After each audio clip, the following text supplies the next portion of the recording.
Legislation would repeal the AMT and replace it with a new tax on high-income earners. CNBC's chief Washington correspondent John Harwood is on Capitol Hill with more. John? Melissa, the tax debate's been going ever since Democrats took over the Congress last year. This morning, Charlie Rangel kicked it into a much higher gear. The House Ways and Means chairman proposing what he called the mother of all tax reforms in the name of shifting burdens from the middle class to the rich and of making American business more competitive.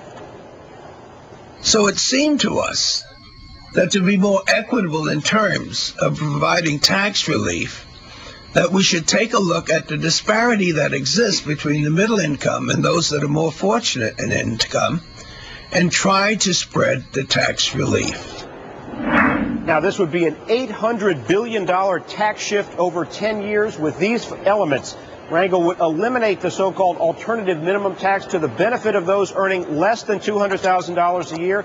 He'd replace that revenue by a new 4% surtax on incomes above $200,000, rising to 4.6% for incomes above $500,000. He'd also tax carried interest received by hedge fund managers and private equity firms as ordinary income rather than capital gains. He'd also do that for other forms of business enterprise where carried interest applies now. Now, on the business side, Rangel would lower the corporate rate to 30.5%, responding to complaints that the current 35% top rate makes American business uncompetitive. But to pay for that, he'd get rid of two popular tax benefits used by American companies. One is a tax deduction for the manufacture of goods within the United States. The second is a popular accounting feature known as last in, first out. Rangel's counterpart on the Ways and Means Committee, Jim McCreary of Louisiana, warned on CNBC this morning this would be a huge tax hike and that many companies and their lobbyists won't like losing what Charlie Rangel calls loopholes. Closing loopholes is easy to say, but when one of those so-called loopholes changes an accepted accounting practice that's been in place for years and years and years and will constitute a huge tax increase on a select group of the corporate community, that is not a loophole closure. Now, the Republican National Committee tried to inject this immediately into the presidential race, demanding to know whether Hillary Clinton supports Rangel's proposal. The important thing to remember, Dylan, not likely to become law, but it's going to shape the debate for what happens when we get a new president in 2009. Yeah, John, thank you very much. The question is not only are lower corporate taxes needed to help U.S. businesses, but what's the best way to get it done? Grover Norquist, president of Americans for Tax Reform, Andrew Jakabovics, associate director at the Center for American Progress, and today's call contributor, Bill Siebman. Bill, nice to have you back. Gentlemen, welcome to the conversation. Grover, let's begin with the intent, and then we'll talk a little bit about some of the mechanisms here. But do you agree with the intent of simplifying the code, eliminating some of the various deductions and creating a new tax rate, even if this is maybe, in your opinion, not the right number? Well, what Rangel has done, Rangel voted against abolishing the alternative minimum tax in 1999 when the Republican House and Senate abolished this tax. It was supposed to end this December. That's not my question, and I don't have a lot of time. Okay. So my question is, do you agree with the intent of removing deductions and reducing the overall tax rate? What he does is he raises tax rates on individuals. He raises taxes on business. If you are in the market, this is very bad. Hold on one second. So Grover, you're telling me you do not agree with his intent. Is that correct? No, because his intent is to raise taxes, and it would damage the economy. So now, Andrew, do you believe that his intent is to raise taxes on individuals and reduce taxes for corporations in the process? Will some individuals and some corporations see higher taxes? Yes. For the vast majority of Americans, it includes American investors, CEOs, and average workers, their tax rates will go down. Most Americans are not earning over $200,000 a year. I hate to break it to everybody here. And from a corporate perspective, a shift from 35% to 30.5% helps. As you noted, the tax breaks that are currently offered are directed at a select number of corporations in specific sectors.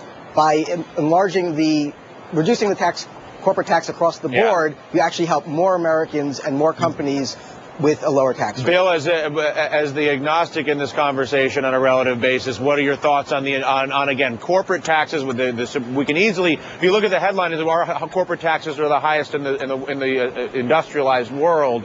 They argue that number is fraudulent because there are so many different deductions that you can take. What are your thoughts on that 40% number, and for that matter, the intentions as laid out by Mr. Rangel?